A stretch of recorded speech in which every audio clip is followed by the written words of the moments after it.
At sinasabi ni Zaldico, hindi, pumirma ang mga senador eh.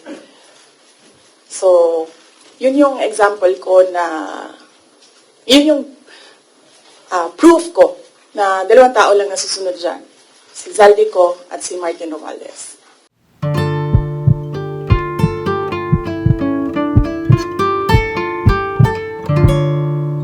Yes, okay. Ngayon po yung last day of deliberations sa budget, although they're still hoping na magpapakita po kayo, if first come to worst na talagang mapako na po sa 733 million lang po ang ma-approve, what can the OVP do with that budget, ma'am? We will see. Sinabi ko naman na noon, no, yung rason kung bakit hindi na kami mag-participate sa budget deliberations ng Office of the Vice President dyan sa House of Representatives. Dahil nga sinabi ko na dalawang tao lang naman yung nagde-decide dyan, Congressman Zaldico and Congressman Martin Romualdez. At sinabi ko din, yung proof ko kung bakit sila lang dalawa. And may paper trail yung sinabi ko against them. Sa 700 million, we will see kung ano yung maiwan, and then we will work around that budget of the Office of the Vice President. Pero definitely, tutuloy pa rin yung trabaho, anuman ang budget ng Office of the Vice President. But then again, ma'am, hindi pa naman po yung final kasi di ba meron pang sa Senate. So, hahabulin nyo ba, ma'am, sa Senate? Kayo ba ay magpapakita na doon during the deliberation?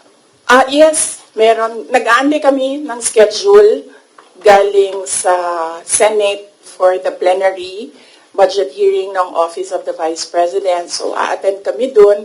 Pero wala na kaming expectation na mahabol pa yan. Kasi nga, sinabi ko doon sa interview ko, pagdating sa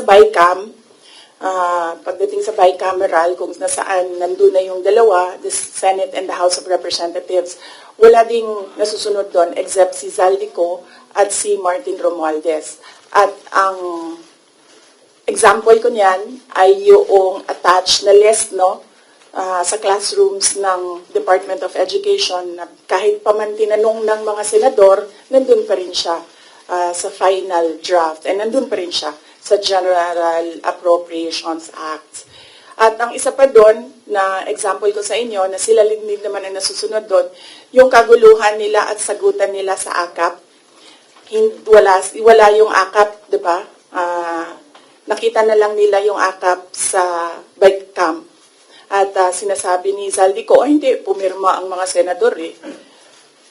So, yun yung example ko na, yun yung proof ko na dalawang tao lang nasusunod dyan.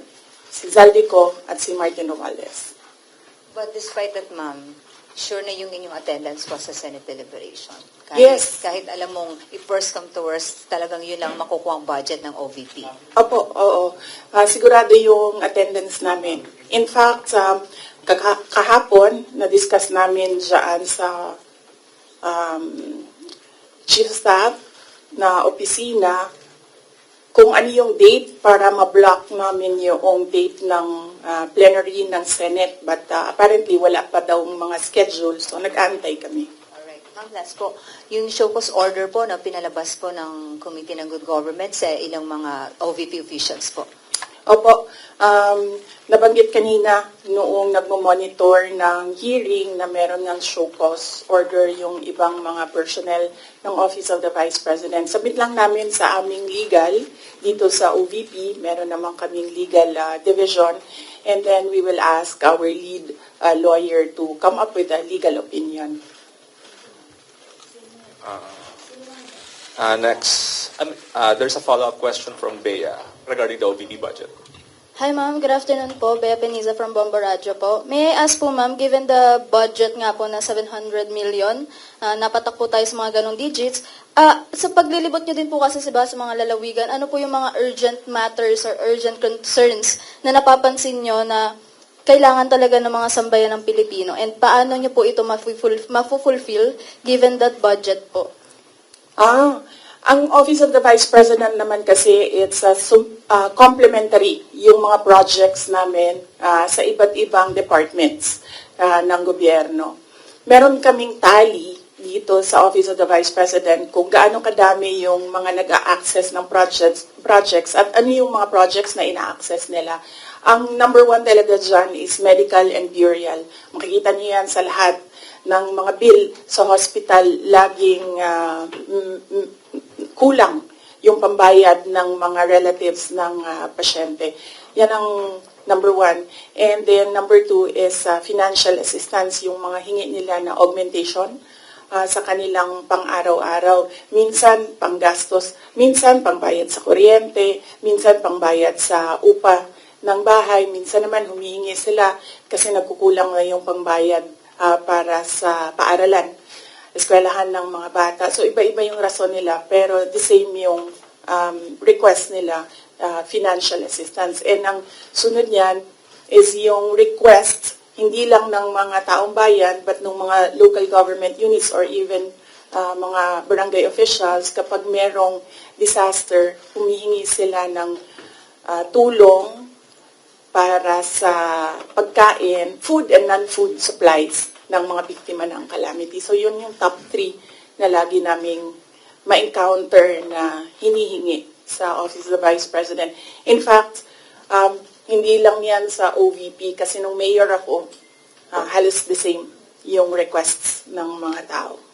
So for the final question ko po, ma'am, punta naman po tayo sa Office of the Vice President po na personals po. So dun po sa budget na po na yun, paano po kaya, hindi po ba mabibitin yung mga personals niyo po pagdating po sa kanilang mga sahod or mga income po nila? Hindi naman po ba sila mabibitin given that budget po? Or may mga benefits pa po ba rin silang matatanggap with that budget? Yun po, ma'am. Yes, oo. Kasi ang unang-unang ginagawa ng budget is pinupondohan niya yung obligations ng gobyerno. Kapag permanent employee ka, obligation ng gobyerno lahat ng bayad sa iyo, hindi lang yung sahod at iba, kasali na yung iba pang benefits. So yan, hindi yan siya pwede tanggalin